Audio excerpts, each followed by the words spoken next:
Okay, I'm live. I think I'm actually live this week instead of last week where I talked for 11 minutes before I actually realized that I was not even on the internet at that point. Okay, so I am Dana K. White, and I do these Q&As hopefully on Tuesdays. We'll see around this time. I had to kind of adjust it. I have it in my calendar as noon Central Time every week, but this week I have meetings all day, so I had to kind of work it in. But just wanted to welcome you here. There is a link in the description of this video where you can ask questions. It's not something where I am able, I mean, I've got a lot of questions now. I took off from the summer, so there's kind of a backlog of questions. So it's not like it's something where you get immediate feedback or anything like that. But I am planning once a month to do one of these live Q&As where I answer questions from comments that are on other videos. So like as you need something clarified or whatever, I'll do that. I used to do that just as one of my regular videos, but since my editor is on his around the world trip, have I mentioned that? Anyway, that's where he is. So as he is gone for a while, I don't have an editor for this year. So everything is already done for the year, but I will, answer some of those here because I know that a lot of times there's a lot of clarification that you need. So did want to remind you that I do have a Patreon. Okay. So it is patreon.com/aslobcomesclean. I think I put it in my little doolollies here to be super professional. But if I say doolollies, then there we go. At patreon.com/aslobcomesclean, you can join there. And the reason that I say that is so I have a super secret group, where members are there. And it's just a great place where people encourage each other. They share their progress. They ask questions and get answers using this language that we're using here. Okay. And I think that's where there's a lot of value in, sometimes you just talk about decluttering and people start spouting off all the like, oh, well, the first thing you have to do is pull everything out of the space. Everybody knows that. And you're like, yeah, that's not how we do things here. So anyway, so it's just really nice for a lot of people to have that, just a place where they can, speak this language. All right. So do y'all like my little, see, I don't even know which way, Q&A thing? I think I love it. Okay. All right. So let's go with the questions. Question. I have been decluttering things that were my parents since my dad died. I'm sorry. But the photos are so hard. How do I sort them when most of the time I'm seeing them through a veil of tears? Okay. So the thing I'm going to say here is to make sure that if it's the photos that just absolutely stop you in your tracks, make sure there's not other things you could be decluttering first.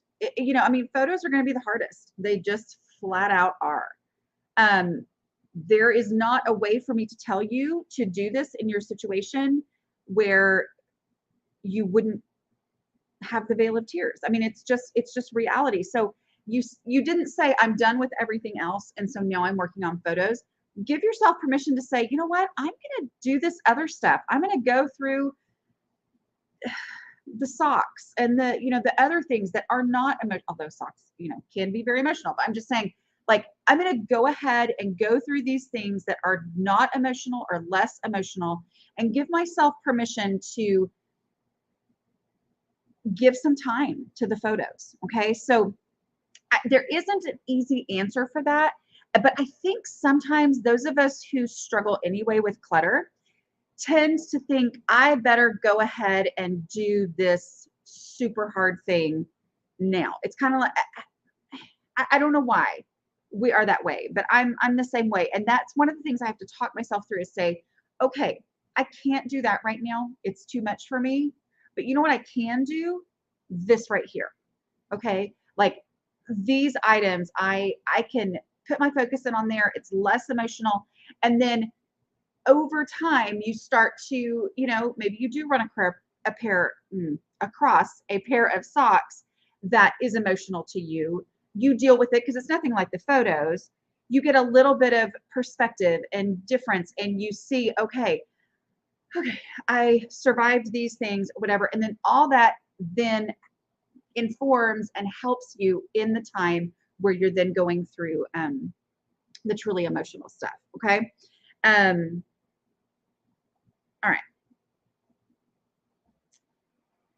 Okay, here we go. I am overrun by millions. I would say probably that's an exaggeration, except that I am known to say millions or gajillions or bazillions on things that I might not actually have millions and gajillions and bazillions on. So I totally understand. I am overrun by millions of kid toys. However, I don't feel like I can donate them in their current state. Okay. She goes on to explain that they get really messy and dirty and, like probably playing with them in the mud, whatever. Okay. And she's gone through the incredibly time consuming process of cleaning them for her kids. And then they just go right back to being a total disaster. So she knows that she needs to get rid of some. And yet she's like, I don't want to donate them this dirty. Okay. Do I really have to spend all this time cleaning them? I don't feel like I can throw them away, whatever. So this is an example of a time when you're just stuck. Okay. You're like, I'm stuck. I am seeing the way that I wish things were, seeing the way things really are, trying to figure out, okay, I've got to move forward. I've got to get rid of some of these toys. Now, here's the thing I will say for me, my kids, of course, when I started this whole process, my kids were 3, 5, and 7. Okay. So that was the age that they were at. They had lived many years of being completely overrun and overwhelmed with toys before I realized the whole clutter threshold, blah, blah, blah thing. They began taking better care of their stuff when they had less stuff. Okay. So that's one of those things you have to remember. This is the goal. Okay. You're learning for yourself that you have a clutter threshold because you're around here, you're listening to me. You're figuring that out for yourself. And then your kids hopefully will also benefit residually from that. Okay. I need to go check comments just in case. I'm always worried that people are like, we can't hear you, whatever. Can y'all hear me okay? All right. Here we go. So just remember, like that's the goal. So having fewer toys is going to benefit every single part of this scenario. It's going to help your kids play better because they play better with open space, fewer toys, fewer choices. I know it feels counterintuitive, but I feel like a lot of the joy of toys tends to be in the parents collecting of the toys as opposed to the kids having the toys. That was my experience at garage sales and things when my kids were little and I was over collecting toys. So they're going to benefit and they're going to take better care of the toys when they have fewer. You're going to be less overwhelmed when you have fewer. If you had fewer toys and it was time to get rid of them and they were, needed to be cleaned and all that kind of stuff, then you would be less overwhelmed and you might be like, oh, I can clean up 5 toys and donate those. Okay. So the goal that you're going toward is going to be better for everybody in every aspect of this situation, right?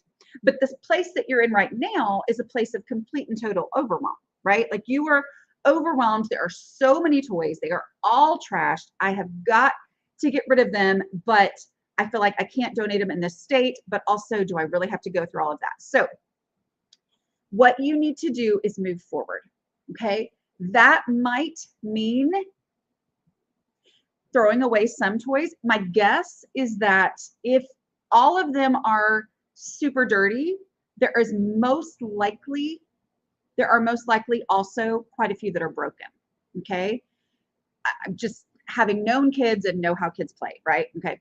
So instead of focusing on oh my word, I did this before, it took forever, am I really going to have to do that again? Say, I'm going to look for trash. That's the first step of my decluttering process. We know that, right?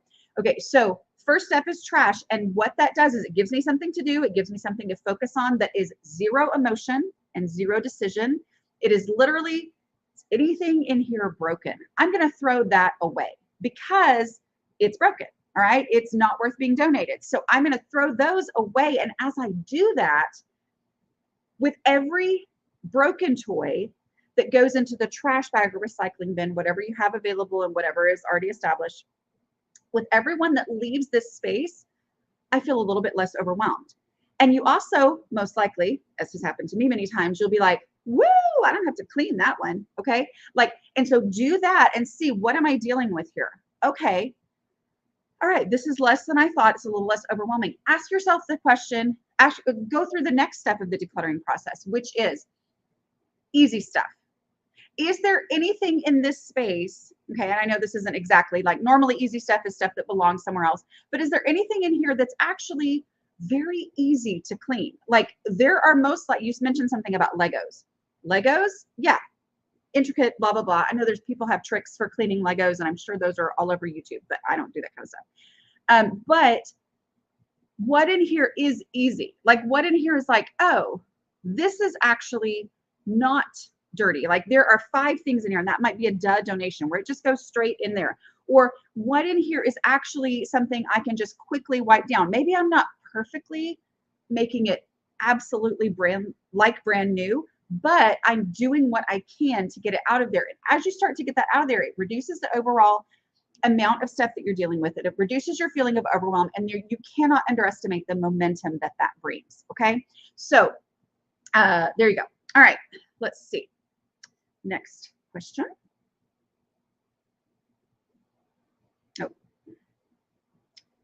Oh, I love this question, and it's just going to be me saying, go watch my last video. This question is, what are the steps to declutter a closet of clothes, my personal closet of clothes? Are they different than your 5-step method? If so, how? That's basically what last week's video was me going through my 5-step decluttering process in clothing, like for my closet. So here's the thing. And the reason why I'm still saying this, even though I know some of y'all probably haven't watched that yet, but go watch that video. Yeah, using my 5-step process on decluttering clothes or something like that. But here's the thing I want you to remember. I am not saying that this is the only way to declutter. Obviously, there's a lot of people who don't declutter the way that I do. And yet, I will say you can apply this 5-step process to anything. And when I know that, it helps me because here's my problem. I am an overthinker. I have a highly creative mind. And so I tend to want to look at individual situations and think to myself, okay, well, I got to come up with a whole new plan here. And in reality, when I used to look at things that way, it took me so long to actually get started. I was not making progress because I was spending all my time, effort, and energy on coming up with new plans all the time. And they were always based in hypothetical. Where instead, when I take the plan that exists, I know that start with trash. Okay, we just talked about applying that to this toy situation that somebody was dealing with. When you're dealing with clothes, in last week's video, I talked about that. Take it and go, how does this truth, this strategy that is guaranteed to work, how does it apply to this situation? All right. And then go with that. I also, I don't know, I'm probably gonna I won't do it. Anyway, I was gonna grab one of my books, but don't forget that Decluttering at the Speed of Life has the 5-step process, and then I apply that 5-step process to all the different areas of your house. I talk through that process in your kitchen with clothing, with kids stuff, with and I talk about going through the 5-step process with different people in your life, with your kids, your spouse, your whoever.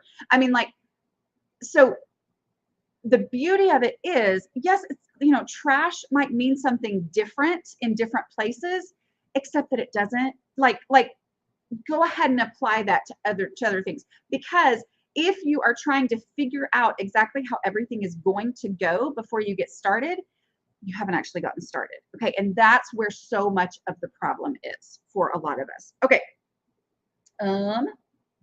Any further advice for those of us who have perfectionism tendencies when decluttering like me? I know it slows me down and stops me from making a quick decision. I try to tell myself to go faster. You can always go through it again, but often doesn't really work for me. Okay, I don't know that I really focus on the speed of things, but I do focus on the instinct, okay? And acting on instinct naturally eliminates overthinking. And I feel like so many times the length of time in decluttering is actually caused by overthinking, okay? So, little story from my days when I was studying acting. Okay. So I, was a high school performer and all that kind of stuff. And then got to college and started studying actual acting. I know sometimes I'm like, why do I start talking about this stuff? Anyway, but I remember that, my professor was like, she said, you're pre-planning your reactions. She said, she goes, I can tell that you are thinking how you're going to react to a situation. What you need to work on is acting on instinct, okay? Embracing instinct and just let the reactions happen, as opposed to thinking through how you're going to react to something, because that's what makes you a better actor, when your reactions are natural as opposed to pre-planned. Anyway, y'all don't care about acting, but it was something for me to work on. Like, it was something that I really embraced and worked hard. Okay. And I'm saying this because you refer to yourself as a perfectionist. Okay. Sometimes as a perfectionist, you're like, I want to do this correctly. Well, start focusing on practicing acting on instinct. Okay. The 5-step decluttering process is instinct based, right? It's trash. And I'm not talking about trash you had to think about for 30 minutes to decide whether it was trash. I'm saying literal trash. Okay. Easy stuff. It already has an established home somewhere else. I don't need to think about where that place is. It's just, I look at this thing and I go, oh, that belongs in that closet over there, whatever. And then declutter, letting myself just say, what in here obviously needs to go in the donate box without me thinking it through. Okay. And then the big one that people have a lot of hard time with is the, where would I look for this first? And trusting that instinct, saying, okay,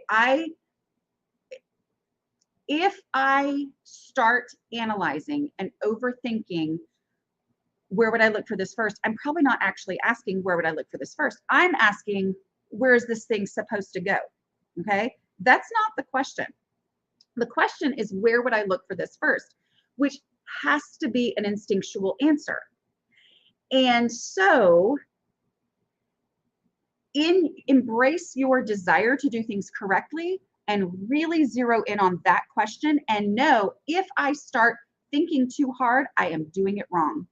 Okay. Which should probably make you go, okay, as a perfectionist, I don't want to do it wrong. All right. So instead, I'm going to practice this. Where would I look for it first? That drawer, top left of that dresser. Okay. That's where I'm going to take it right now. And practice that instinct. The reason I brought up the acting thing is because I know from experience, in that situation and in this situation, that in acting on instinct, I think instinct is not something you can practice, but acting on instinct is something you can practice. Okay. Like, it is something you can practice and get better at, to not let your overthinking hold you back. Okay. All right. Next, wanted to, oh, I love this. This is just a great comment. Wanted to share the secret to dealing with spouse's messy spots. Visiting those spots and looking for trash and easy stuff has made it less cluttered looking for me, without doing any decluttering that isn't mine to do. Your system handles it all. I love that. Yes. I mean, like, absolutely. You are so right. And this, so I have a post that I wrote, who knows how long ago. Anyway, and it was basically about, I think it's called like decluttering when I'm confident his stuff is the problem. I mean, like, there are many times where I look at a pile, I look at a drawer that is starting to overflow and won't close anymore. And I'm like, his stuff is the problem. And I'm like, well, but that's his stuff that he wants to go through. And so what am I supposed to do now? I'm stuck. And exactly what she just said.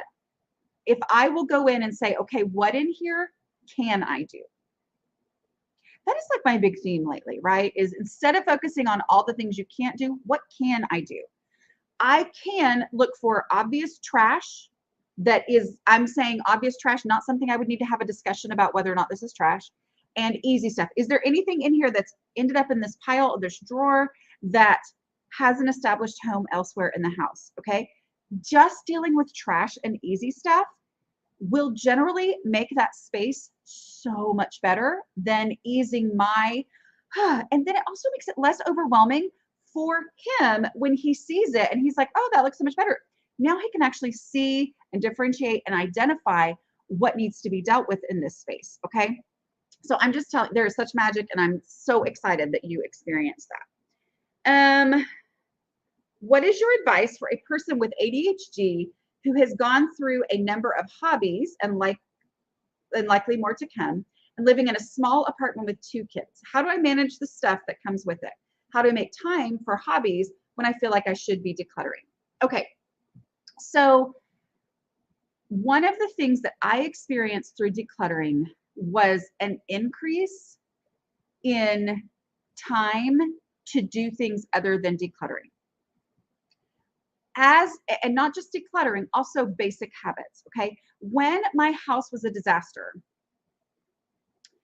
I never felt like I had time to do the fun things because I had all these things weighing on me, okay? As like, well, I don't deserve to, I can't, or simply it was just too much hassle to do all the stuff shifting that was required to be able to create the space to do something fun, some sort of a hobby thing. But as I focused on decluttering, it opened up space, it opened up time, strangely, okay, in that I was able to then just do the hobby because I had open space. Remember that your house is a container, and you said something about you've moved into an apartment, you have small kids. The first step in all of this is going to be decluttering, and the big mindset shift you're going to have to make is the space that I have is the space that I have. Okay, so instead of I like to do hobbies, it becomes what space do I have that isn't required for our everyday life, and then that space can be devoted to this hobby. Okay, now you may be going, oh no, I don't want to do that because I'm going to find out that I don't have any room for my hobby. Don't start with the hobby stuff first. That's emotional for you in a not the exact same way at all, but similar way to the first question where we talked about photos and the grief that was involved in that. Okay, these hobbies of like, oh no, if I declutter my house, I'm going to have to give up on these hobbies, which means giving up on the identity of who I once was, who I thought I was going to be, all this kind of stuff. If that's how that makes you feel, don't start with that. Start with other stuff. Start with easy stuff. Start prioritizing the people who live in your house and giving them actual space to function and move. And then you're going to benefit from that. In that, you will find, oh, I do have room for this hobby because I got rid of this whole category of things that I'm like, wait a minute, why did I even have this? Okay, so I know it's a super quick answer to what can be very, very emotionally volatile, if that's the right word. I'm not sure. It just came into my brain, but really think about that. Okay, think about, go ahead and declutter, knowing it's going to make your house more functional. The more functional your house is, the more you will actually be able to do the hobbies. But also, once you get to do the hobbies, then you're going to start to go, wait a minute, I've collected stuff for 15 different hobbies, but this is the one that I'm actually really enjoying. And doing that is going to let you be willing to get rid of more stuff. Also, as long as you're not able to do them because you don't have the space and it's too much of a hassle because of all the stuff shifting involved, as long as you're not doing that, then it can feel like the thing you're doing for your hobby is bringing more stuff in and bringing more stuff in. I find that when I actually start doing something as opposed to thinking about how much fun it's going to be to do it eventually, then it gives me a whole different perspective on what I actually need for this hobby. Hope that makes sense. Okay, and one more question, and then I will answer questions from the comments. Okay, I love this one. So I have been avoiding the 5-minute pickup, even though all of your other suggestions have worked so well for me. I feel like I am cleaning up all day long already. Also, I start to get really frustrated picking up things that do not 100% belong to me. Please help me figure out how I can get over whatever it is that's blocking me. Okay, I want you to think about maybe, not maybe, think about the 5-minute pickup not being another thing you have to do, but you said that my strategies work well for you, which means we probably have some similarities. I'm so sorry for you because anyway, I wouldn't wish this brain on people, but so think about, okay, Dana's strategies have worked for me, so I'm going to try the 5-minute pickup. And my guess, I can't guarantee it, but my guess is that the 5-minute pickup is actually going to replace a lot of the other things that you do. Okay.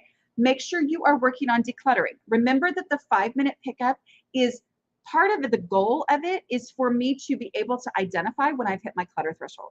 Meaning, when I am at the point where 5 minutes will let me get my house back under control, whether it's me doing 5 minutes or bringing the whole family in on doing 5 minutes, when I get to that point, that's when I know I've hit my clutter threshold. Okay. So doing the 5-minute pickup, it's going to make a bigger difference than you had ever thought. Instead of just like constantly moving around, just having 5 focused minutes, it's amazing what an impact that has. Okay. So give it a try, knowing that your goal is that it is going to alleviate this frustration that you have over constantly working. I used to feel like I was constantly doing all these things until I got a routine in place. And then I was like, okay, having that routine helps it actually get done and finished, but it also helps free me up from constantly feeling like there is this thing to be done. I hear from a lot of people, which is one of those things that has surprised me so much, who will tell me they, sometimes will tell me they have been diagnosed with OCD and used to not be able to stop cleaning. Okay. Like they could never stop the sweeping or the dusting or the wiping or whatever. And having these routines allowed them to rest because they were like, okay, if I have the routine, then I know it's going to happen every day. As opposed to when I didn't have the routine, it was always something more to be done. There's just something about, I talk about in Organizing for the Rest of Us, my last book, I talked about the dishes finish line. There is something about knowing that there's a finish line that means when I do dishes throughout the day, I'm not just like, oh my word, there's another dish. It's like I'm doing them to make it easier to get to the finish line. And then knowing there's a finish line lets me go, anyway, I feel like I'm not explaining that great. But okay, let's go through some questions. Okay. Adid says, I think that's how you say your name. She's glad that I have my brain because I'm helping her. Well, I'm always amazed. There are so many of us out there who have this wonderful. It is wonderful, y'all. There's so many great things about having these brains, but sometimes it's like, oh my goodness. Okay. I'm looking for question marks. If you have a question for me that you would like for me to answer today, if you can put question marks at the front of the question, okay, it'll make it a little bit easier for me to catch it. So thank you. All right, so I'm going to go look at new comments, see if anybody asked it again. If you asked it earlier, I might miss it. So, all right.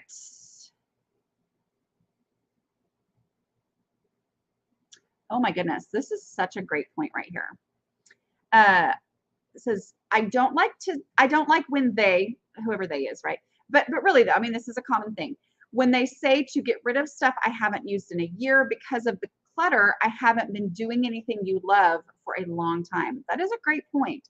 So I do think there's value. Sometimes I will think through, like with my baking things or something, I'm like, okay, over the past year of holidays, have I, had a need for this or whatever, but that's not my top decluttering strategy. Instead, it's giving it a home and making space for it in that home, so, but I love this because it frees up so much time.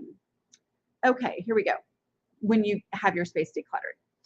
How much of keeping your house tidy has to do with having older kids? I have 5, ages 9 to a newborn. So I started this whole thing, and really, I mean, really, I would say it took about a year to just completely change my home when my kids were 3, 5, and 7. Um, so I don't, there are great things about having older kids. I mean, and they don't have as much little stuff or whatever, but I don't, that really wasn't the issue. And I'm not saying it doesn't make it harder, because it is definitely a challenge. But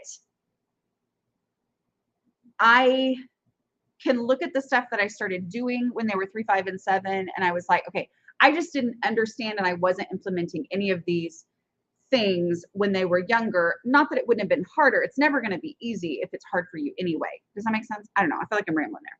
Okay. Let's see. Is it okay to put dishes in the cellar for entertaining? I live alone and need very little, but yeah. I mean, here's the thing. If that's where you would look first for your dishes for entertaining, yeah. I mean, like, if you have the space for it, I am not, there are no rules. I mean, like, there's just no, I mean, there are facts as far as like dishes math. If I wait to do the dishes for 2 or 3 days, I'm going to have way more than just today's worth times 3. I mean, like, those are facts. But as far as like where something goes, if you would look for it first there, that's great. If it makes your everyday life easier, and then when you're in the frame of mind where I'm having guests, then you could absolutely do that. Yeah, why not? Okay. Is it okay to donate just lids from containers? I can't find the containers, but I have a lot of lids piling up. I mean, I'm going to tell you, I think it's, I mean, okay, I don't know. If you want to call your place and ask what they want, I would guess no, that they don't want just lids, because just like they're useless to you, they would be useless to them. So if they can go in recycling, or if you have to throw them away, I mean, I think that would probably be the best. But that's just my opinion off the top of my head. Okay. I need to work on the living room, but I'm having trouble getting out of the kitchen because that is normally where I start. I never get there because I'm fighting my own pattern. Okay.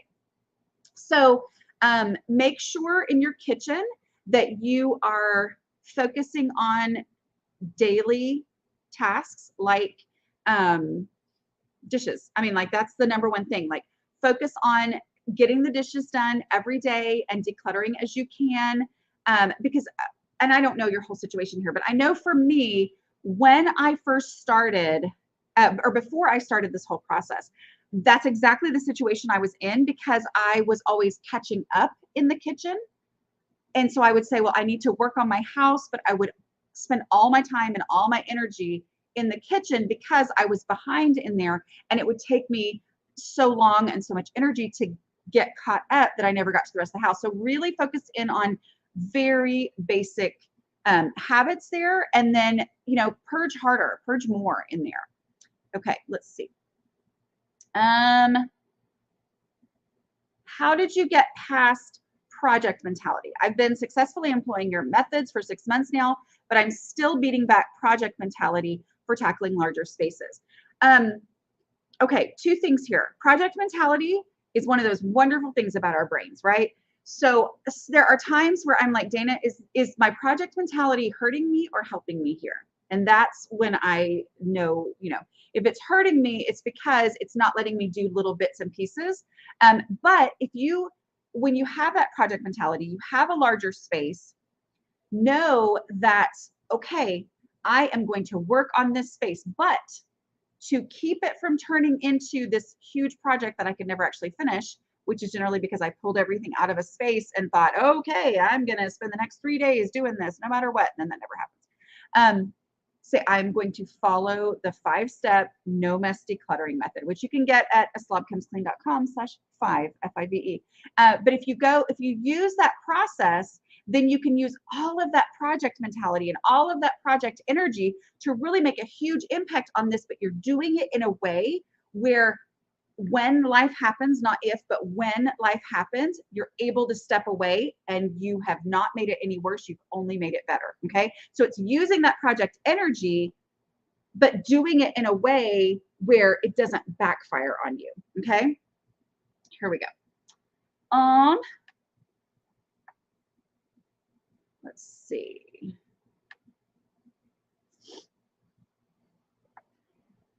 Okay. Emptying out my mom's house. She's in a nursing home and still remembers everything she has. She and her current husband were hoarders. All the stuff is also left from us kids and other husbands. Okay. So you're in a difficult situation. I mean, like, I don't know. I'm trying to think what I can say right now in this, just read your question kind of a situation. But I would focus first on easy stuff, like easy stuff that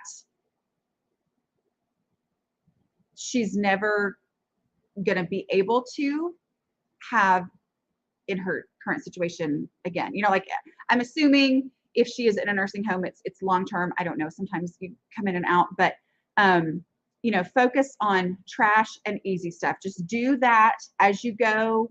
And it's like that will, the time that it will take, if this is a hoarder situation, the time it will take to deal with trash, easy stuff, and donations is going to start to change your perspective and help change the perspective of other people. But I know there's just a lot there, because when you're dealing with stuff like that, you're also dealing with family members and all that. So I'm not sure I can really answer all that. Oh, that was one I already answered. Okay. I have got a couple more minutes, not very many.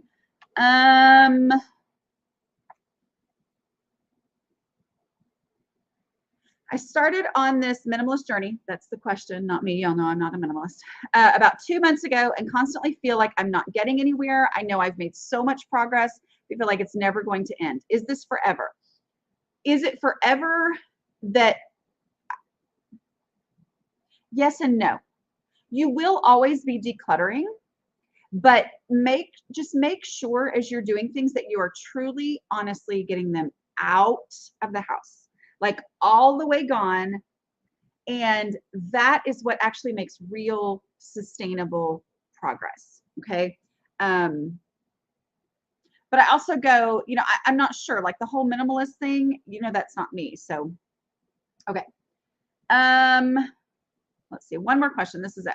So my cat jumped into my lower cupboard yesterday and I saw a flash of something back in there. I grabbed a flashlight and found 2 more pots and pans I forgot about. How to part with expensive, I'm assuming expensive stuff. This is where I have to really just embrace that second decluttering question and say, okay, I'm gonna let this help me make decisions. And that is, if I needed this item, would it ever occur to me that I already had one? Okay. Most likely you have been surviving great with the stuff that you had because you didn't know that this stuff was back there. Would it ever occur to you to go looking for these things? Now, if they are wonderful and expensive and better than the ones that you've been using, one in, one out them. Just be like, wow, it was like these just fell out of the sky, wonderful things. I'm going to one in, one out them. But if they're not as good, if there is some reason why you don't like them and that's how they ended up back there, even though they're expensive, then that's where you go, the space that I have is the space that I have. It is not that I do not see the value in these things. It's not that I don't appreciate either the money that I spent and how hard I worked for that, blah, blah, blah, whatever. That's not it. The reality is this is the space that I have. I have in there what I can easily keep under control personally for my own unique clutter threshold. I can't add to that. So I'm either going to one in, one out them. And if I'm not willing to one in, one out them because I love the ones I've been using, then that helps me let it go. Okay. All right. I have to stop there. I'm sorry. Yeah, I'll be back next week. So I will talk to y'all later. Don't forget, like we talked about at the beginning, I do have my Patreon community. So if you're interested in joining there, it's a lot of fun. Nicest people on the whole entire internet, and they speak this language. Like they speak this language. They talk about containers and all this kind of stuff, and share highs and lows and frustrations and all that kind of stuff. So I think you would love it. All right, and that's patreon.com/aslob comes clean. Okay, I will talk to y'all later. Bye.